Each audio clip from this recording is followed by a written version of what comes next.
साथी माननीय सदस्य गौरव गोगोई जी के से सहमत हूँ।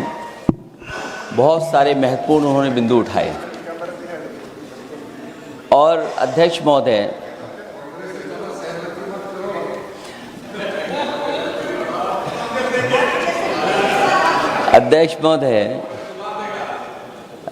मुझसे ज़्यादा मेरे रिश्ते शायद हमारे विपक्ष के लोग ज़्यादा जान रहे हैं और जितना विपक्ष के लोग नज़र रखेंगे मैं समझता हूँ उतना रिश्ते और मजबूत हो जाएंगे। अध्यक्ष महोदय, मैं आंदोलन को बहुत दूर से देख रहा था और उस आंदोलन में जो जीत के बाद नारा लगा, एक नारा लगा अध्यक्ष महोदय, सरकार के खिलाफ नारा लगा कि सरकार को ये अहंकार था कि सरकार झुकती नहीं है, लेकिन उन्हीं नई पीढ़ी के लोगों ने ये वो नारा दिया कि झुकाने वाला चाहिए, सरकार भी झुकती है और सरकारों को झुकाना भी नौजवानों को आता है। सरकार झुकी और स्वीकार किया उन्होंने। जो करोड़ों नौजवान जो मांग कर रहे थे कि सबसे पहले जो मंत्री जी हैं वो इस्तीफा दें, और बिंदु दूसरे अलग हैं जो हम लोगों को जानकारी में मिल रहा है। अध्यक्ष महोदय, सरकार हर विषय पे स्वीकार किया है, लेकिन पता नहीं अध्यक्ष महोदय ये बात समझ में नहीं आ रही है कि सदन में उन आश्वासनों को क्यों नहीं रख रही है सरकार जो सहमति बनी है। और उसके बाद अध्यक्ष महोदय, हम लोगों ने देखा कि जब मंत्री जी लौटे हैं, मंत्री नहीं रहे, उसके बाद सदन के बाहर उनका स्वागत किया गया। अध्यक्ष महोदय, जो स्वागत हुआ उसके लिए हमें कोई शिकायत नहीं है, लेकिन माननीय सदस्यों को कितनी बड़ी राहत मिली होगी, कितने बड़े संकट से बचाया उन्होंने। एक प्रधान जी को हटा करके प्रधानमंत्री बचा लिया आपने। और ऐसा अध्यक्ष महोदय आंदोलन किसी ने नहीं देखा जिस आंदोलन में नई पीढ़ी के लोग, कम उम्र के लोग निकल करके आ गए और जो नारे दिए गए।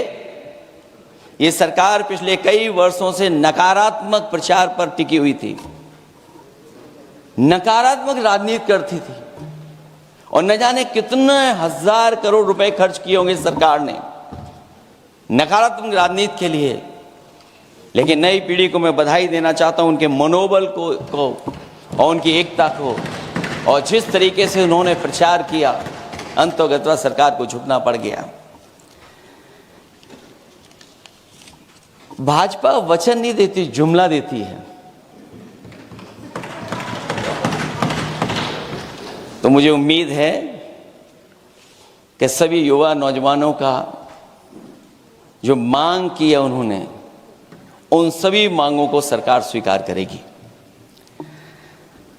और सरकार ये भी स्वीकार कर लिया होगा कि कोई दल मजाक में बना तो कितनी बड़ा दल बन गया। जो कोई चीज मजाक से शुरू हुई वो कितना सीरियस हो गई, और इतना सीरियस हुई कि हमारी सरकार लोकतांत्रिक हो गई कि जो उनको धरने पे बैठने दिया। सरकार लोकतांत्रिक थी कि उन्हें धरने पर बैठने दिया। हमने वो भी समय देखा है कि जहां पर धरने पर नहीं बैठने दिया, वर्षों वर्ष लोग बैठे रहे धरने पर, उनकी सुनी नहीं गई। इसी दिल्ली को घेरा था किसानों ने, और सरकार को लगा कि चुनाव आ गया तो सरकार ने तीनों काले कानून वापस ले लिए। जब सरकार घबरा जाती है, डर जाती है, तो सरकार स्वीकार कर लेती है। इसीलिए वो नारा मुझे अक्सर याद आता है कि झुकाने वाला चाहिए, सरकार भी झुकती है। जो विषय लाया गया है कि prevention of unlawful means act, सरकार को कम से कम ये बताना चाहिए था कि 2024 में जब ये लेकर के आए थे तो आज 2026 में कैसे पेपर लीक हो। और केवल गिनती के 1-2 पेपर लीक नहीं हुए हैं, ये ऐसा आंदोलन रहा जिसमें माँ बाप और नई पीढ़ी के लोग सब जुड़ गए। अगर हम ये माने कि 20 लाख बच्चों ने परीक्षा लिखी थी और उनके घर परिवार के सदस्यों को हम इसमें जोड़ दें, दादा दादी, माँ बाप और परिवार का कोई सदस्य, तो 5 लोग प्रभावित थे। और 5 गुना 20, 1 करोड़ लोग नाराज हुए सरकार से। और अक्सर हम पॉलिटिकल लोग हैं, हम लोग जानते हैं जब कभी आंदोलन करते हैं तो कितनी तैयारी करानी पड़ती है, गाड़ियों का इंतजाम, खाने का इंतजाम और इंतजाम। लेकिन ये पहला आंदोलन देखा कि जिसमें माँ बाप भी जुड़ गए और कहा कि जाओ बच्चों आंदोलन करो, हम आपके साथ हैं। ये पहला आंदोलन ऐसा देखने को मिला है। और केवल दिल्ली में नहीं हुआ ये, केवल दिल्ली में नहीं हुआ ये। अगर ये बात गलत है, अगर ये बात अध्यक्ष महोदय गलत लग रही है, तो देश के होम मिनिस्टर साहब को ले आइए, वो सब एक्सप्लेन कर देंगे।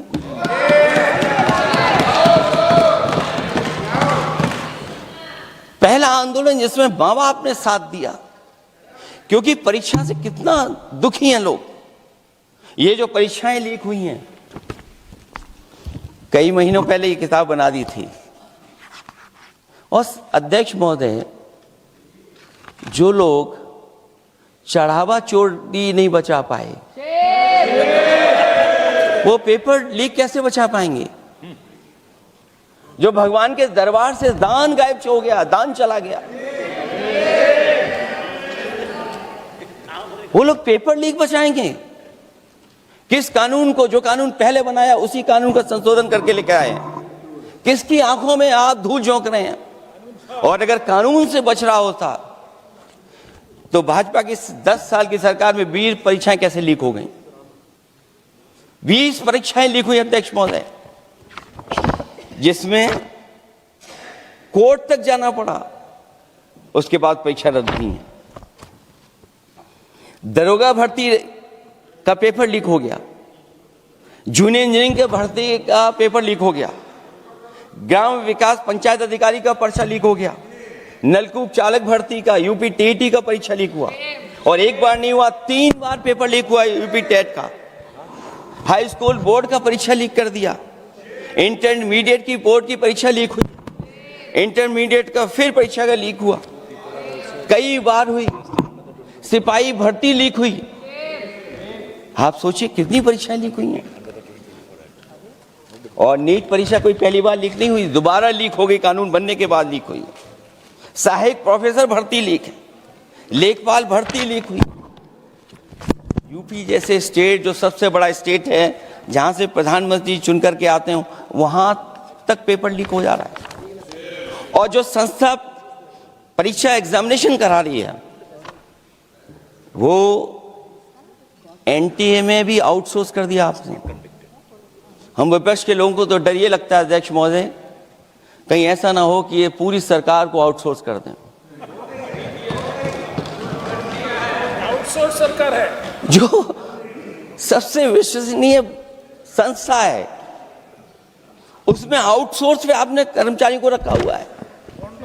किस बात की जवाबदेही है? यही अकाउंटेबिलिटी है आपकी? कहीं अकाउंटेबिलिटी ये तो नहीं है, आप अकाउंटेबिलिटी को ये कहीं समझ बैठे हो कि अकाउंट को भर दे वो एबिलिटी वाला ही हमें चाहिए? कहीं वो अकाउंटेबिलिटी तो नहीं है। आप बताइए, एनटीए को आउटसोर्स किया हुआ है आपने। जिस संस्था की जिम्मेदारी है महत्वपूर्ण परीक्षा कराने की, उसमें सब आउटसोर्स। और ये सच कहा कि कांग्रेस पार्टी के हमारे सदस्य ने मांग की है कि वो हम लोगों को पता होना चाहिए आखिरकार कौन लोग थे जो आउटसोर्स होकर के बैठ करके परीक्षा में इस तरह की घोटाला कर रहे थे। आखिरकार जवाबदेही क्या है, किसकी थी? और फिर केवल नीट की परीक्षा की बात करें और परीक्षाओं की बात करें, अगर हम अध्यक्ष महोदय, जब से सरकार बनी है तब से सरकार की कोशिश रही है कि शिक्षा, परीक्षा और यूनिवर्सिटी का ताना बाना पूरा ध्वस्त हो जाए, उसको एक रंगी बना दें हम। उसमें अंडरग्राउंड अनरजिस्टर्ड लोग शामिल हो जाएं। ये पिछले जब से भारतीय जनता पार्टी की सरकार आई है तब से हो रहा है। और फिर शुरुआत कहां से होती है? क्योंकि आप नहीं चाहते कि देश के गरीब लोग पढ़ें लिखें आगे बढ़ें। सरकार ने सबसे पहले हमला किया प्राइमरी स्कूल पर, और प्राइमरी स्कूल कितने बंद किए हैं आपने? जहां से बच्चे की शिक्षा की यात्रा शुरू होती है। एक गरीब परिवार का बेटा बच्चे कहां से पढ़ करके निकलते हैं? सबसे पहले प्राथमिक शिक्षा सरकारी स्कूलों से पढ़ करके निकलते हैं। हमारे बहुत सारे माननीय सदस्य होंगे, वो उन्हीं प्राथमिक विद्यालयों से पढ़ करके आज इस सदन तक पहुंचे होंगे। आपने सबसे पहले स्कूलों पे हमला किया, और प्राइमरी से लेकर के नौकरी तक पे आपने हमला किया है। युवाओं के भविष्य पर आपने चोट पहुंचाने का काम किया है।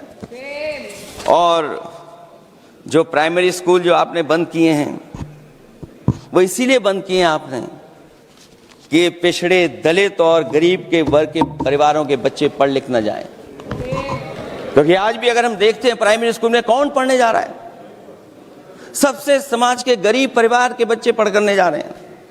सबसे पहला हमला आपने वही किया, और इसीलिए किया क्योंकि नींव पर ही अगर हमला होगा तो ये आगे नहीं बढ़ पाएंगे।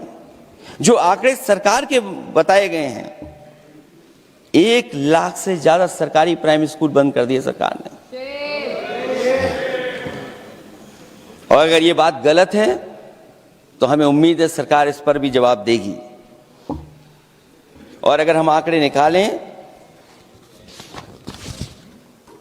तो जो आंकड़े दिखाई दे रहे हैं, यूपी में सबसे ज्यादा प्राइमरी स्कूल बंद हुए हैं। और ये सरकार के आंकड़े हैं कि 7 लाख से ऊपर विद्यालय थे जो अब 6 लाख रह गए हैं। और यूपी में तो सबसे ज्यादा बंद हुए हैं। उत्तर प्रदेश में 26,386 सरकारी प्राइमरी स्कूल बंद कर दिए सरकार ने। और केवल प्राइमरी स्कूल बंद नहीं किए हैं, नौकरी पे भी हमला किया है। 69,000 शिक्षक भर्ती को लेकर के बड़े पैमाने पर घोटाला किया गया। और घोटाला इतना बड़ा है कि वो सभी कोर्टों में गए हैं और पिछले कई वर्षों से आंदोलन कर रहे हैं। कोई स्थान नहीं बचा अध्यक्ष महोदय जहां पर वो शिक्षक भर्ती के लोग न गए हों। मंत्रियों के यहाँ गए हैं, आंदोलन किया है, हाई कोर्ट गए हैं, सुप्रीम कोर्ट गए हैं। लेकिन देखिए सरकार भी कमाल की है कि सरकार उनको नौकरी नहीं देना चाहती। और इसलिए नौकरी नहीं देना चाहती है क्योंकि उन्होंने भर्ती गलत की है। और भर्ती में जिन लोगों का अधिकार छीना है वो सबसे ज्यादा पिछड़े और दलित परिवार के बेटे, जिनका अधिकार इस सरकार ने छीना है। और ये अगर बात नहीं ठीक है तो हमें उम्मीद है कि सरकार इसका भी जवाब देगी। माध्यमिक स्कूलों को भी बंद किया जा रहा है और बड़े पैमाने पे स्कूल बंद हुए हैं। और जो बोर्ड की परीक्षाएं लीक हुई हैं, पूरे देश में बड़े पैमाने पर बोर्ड परीक्षाओं के पेपर लीक किए गए हैं। अध्यक्ष महोदय, हम जानना चाहते हैं कि आखिरकार 10वीं और 12वीं के पेपर लीक क्यों हो रहे हैं? 10वीं और 12वीं के पेपर लीक क्यों हो रहे हैं? इसके लिए अगर कोई सरकार के पास जवाब हो तो बताएं।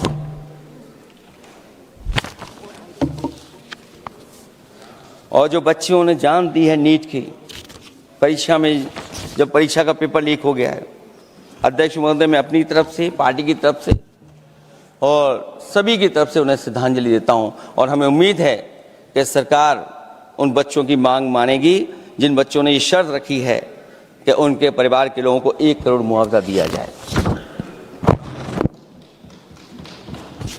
जब उच्च शिक्षा में जिस तरीके से भर्ती हो रही है, अध्यक्ष महोदय, जो उच्च शिक्षा की भर्ती है उसमें जो अपॉइंटमेंट हो रहे हैं उनके बारे में तो क्या चर्चा करें। कि जब संस्था पे सबसे ऊपर बैठा व्यक्ति ही अन्याय करेगा तो पूरी संस्था में अन्याय होगा। जब से ये सरकार आई है, जो बड़ी बड़ी संस्थाएं हैं, उन सब संस्थाओं में एक रंगी लोगों को बैठा करके उन संस्थाओं को ध्वस्त करने का काम कर रहे हैं। और न केवल उन संस्थाओं को खराब कर रहे हैं, बल्कि अध्यक्ष महोदय, उत्तर प्रदेश में एक स्वतंत्र सेनानी, उनके नाम पर यूनिवर्सिटी बनी, मौलाना जौहर यूनिवर्सिटी। यूनिवर्सिटी बनकर के तैयार हो गई। इन्होंने कोई सरकारी यूनिवर्सिटी नहीं बनाई, और अगर कोई प्राइवेट यूनिवर्सिटी बन भी गई है तो उसको भी हथौड़ा लेकर के तोड़ने की तैयारी कर रहे हैं ये लोग। ये नफरत की राजनीति कहां लेकर के पहुंचा देगी। और जब से बीजेपी की सरकार आई है, तब से नफरत की राजनीति और दूसरे लोगों के साथ किस तरह का व्यवहार हो रहा है, उन्हें कहीं भी न्याय तक नहीं दिला पाई सरकार। और जब नौकरी की बात आ जाए तो अध्यक्ष महोदय, अग्निवीर भर्ती में भी जो हर साल में कितनी भर्ती होती थी, कभी 80,000 भर्ती हुआ करती थी, अब भर्ती केवल 10,000 हो पा रही है। आखिरकार अध्यक्ष महोदय, सरकार नौजवानों की पढ़ाई और नौकरी पे हमला क्यों कर रही है, और नौकरी पे हमला क्यों हो रहा है?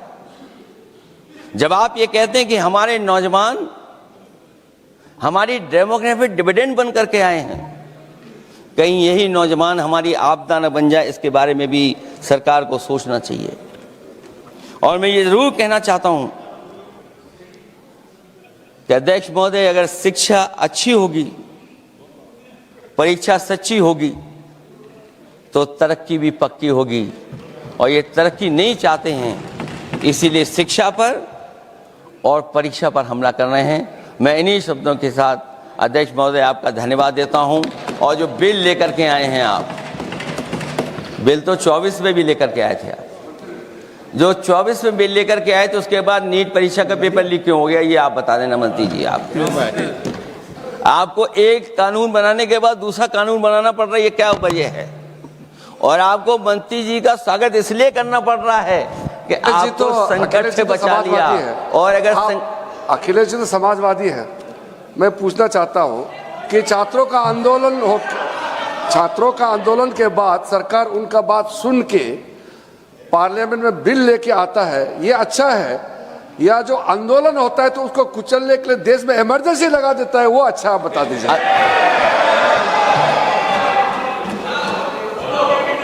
अध्यक्ष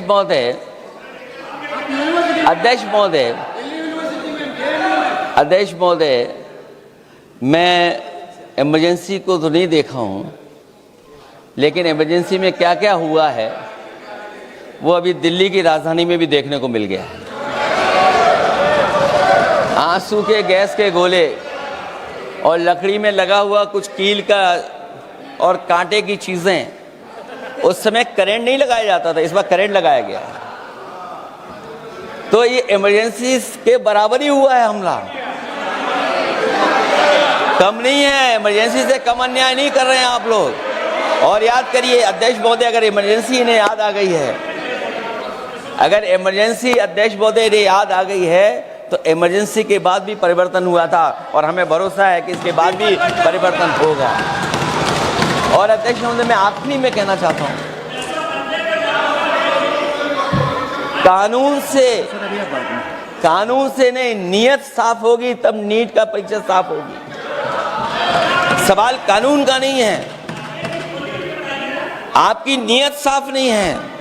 और जिस समय आपकी नियत साफ होगी तो परीक्षा भी साफ हो जाएगी। और हमारे साथी जो कुछ और बातें उठा रहे हैं, आज मौका नहीं है, लेकिन आपको भगवान भी माफ नहीं करेंगे, क्योंकि आप चढ़ावा चोरी में शामिल हुए हैं। और चढ़ावा ही नहीं, जो गुप्त दान था वो भी चोरी हुआ है, गुप्त दान। और ये पाप की श्रेणी में नहीं आता है, महापाप की श्रेणी में आता है। अखिलेश जी अखिलेश जी बिल पे और अध्यक्ष महोदय, आखिरी में मैं इतना ही कहना चाहता हूं, शिक्षा की रक्षा के लिए जो आंदोलन हुआ है वो हमेशा आंदोलन जीतेंगे। बहुत बहुत धन्यवाद, बहुत बहुत आभार प्रकट करता हूं आपका।